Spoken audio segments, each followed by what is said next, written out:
Bonjour et bienvenue dans cette nouvelle vidéo. Aujourd'hui, je vais répondre à une question de Sophie pour des douleurs aux chevilles. Je suis Jean-Marc, votre cybercoach. Alors, ça faisait un petit moment que je n'avais pas fait des questions-réponses et donc on va en faire une aujourd'hui. Et c'est Sophie qui me pose cette question. Depuis quelque temps, j'ai mal aux chevilles sur la boule. Donc, elle a mal aux deux chevilles sur la boule, donc au niveau de la malléole. Elle a fait un trail de 30 km, donc elle a eu mal.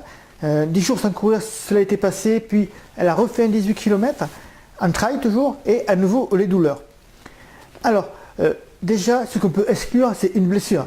Ça aurait peut-être été plus simple, hein, se tordre la cheville, avoir une blessure qu'une seule cheville. On aurait su qu'il aurait fallu faire du kiné, enfin, on aurait pu mieux cerner le problème. Là, on a les deux chevilles qui sont touchées, donc on peut exclure déjà la blessure comme l'entorse, mais ça va poser un problème pour identifier le problème. Alors, plusieurs solutions peuvent être envisagées, plusieurs pistes doivent être envisagées. Tout d'abord, le changement de chaussures.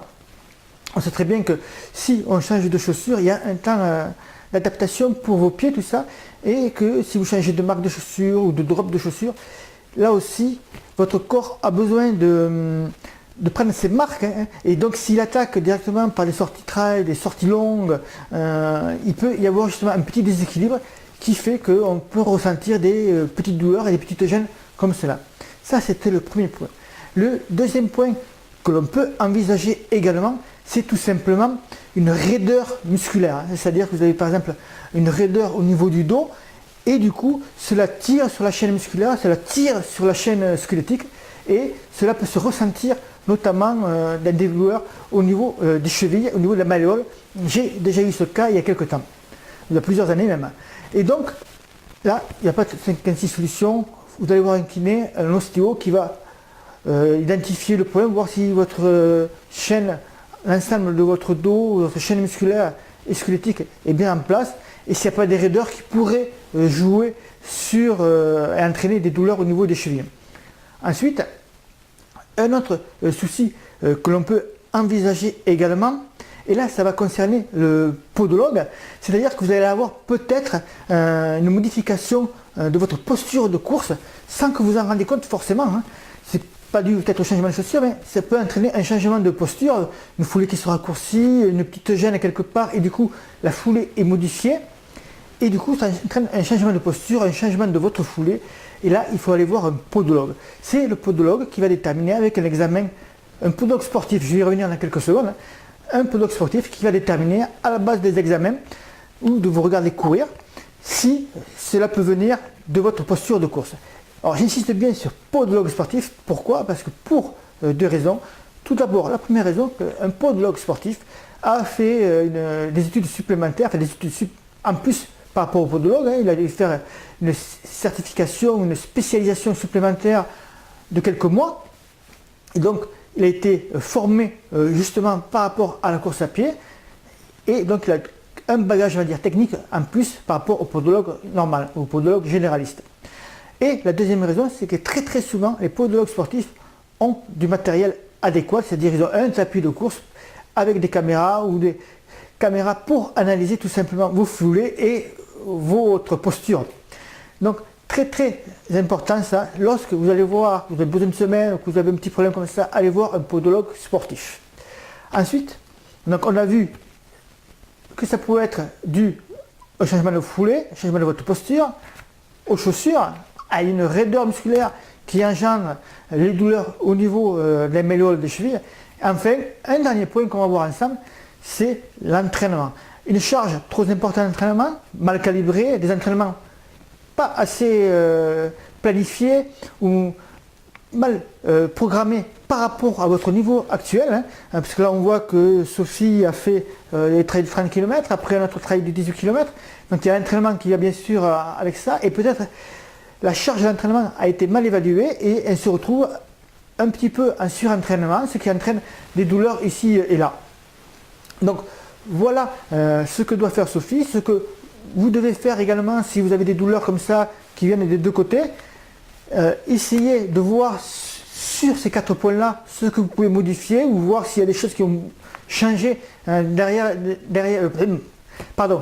choses qui ont changé dernièrement sur les dernières semaines d'entraînement ou sur les derniers mois, et donc voir si c'est là ce qu'il peut faire pour éliminer les douleurs.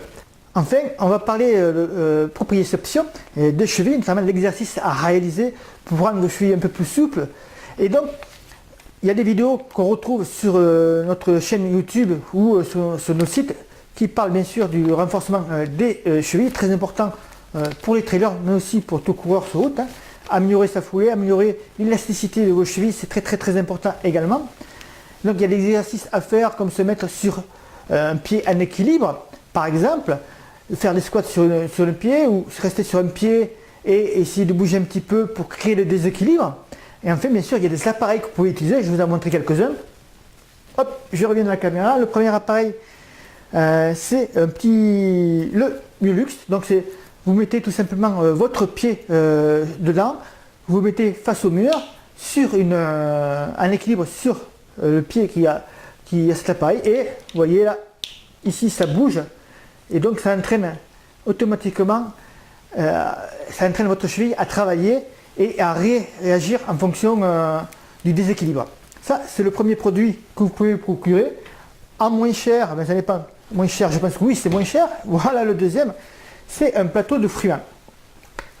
Alors, bien sûr, je ne vous conseille pas trop ce modèle parce que là, vous ne voyez peut-être pas trop, mais il y a des picots. Et pieds nus, c'est vraiment pas terrible. Donc là, ce genre d'appareil, ben, vous le mettez par terre, vous mettez les deux pieds dessus et vous pouvez bouger d'un côté ou de l'autre, ou alors uniquement sur un pied et bouger dans les deux sens pour faire travailler vos chevilles. Alors, le problème avec ce type d'appareil, c'est que c'est votre cerveau qui va commander à vos chevilles ou à vos genoux, à votre hanche, de créer le déséquilibre. Donc on ne se retrouve pas tellement dans une situation en trail ou ailleurs, que lorsque la cheville part, vous êtes déséquilibré, et là c'est des réflexes sensoriels qui vont jouer au niveau des chevilles, notamment au niveau de votre corps aussi, de votre cerveau, pour réagir et adapter la foulée. Donc ce que vous pouvez faire en utilisant ces appareils, ce que je fais moi par exemple, c'est de vous prenez une balle de tennis, et puis vous mettez à 2-3 mètres du mur, et puis vous jetez la balle de tennis, et au bout d'un moment, vous allez vous apercevoir que pour récupérer la balle de tennis qui va partir un petit peu dans tous les sens, et bien, vous n'avez pas trop pensé à le faire avec votre corps, avec vos chevilles. Vous allez chercher surtout à récupérer cette balle, et mécaniquement, votre corps va s'adapter, vos chevilles vont travailler toutes seules, et là, on est un peu plus dans le cas, par exemple, si vous perdez l'équilibre, ou si vous tordez un petit peu la cheville sur un sentier et que vous devez vous récupérer rapidement.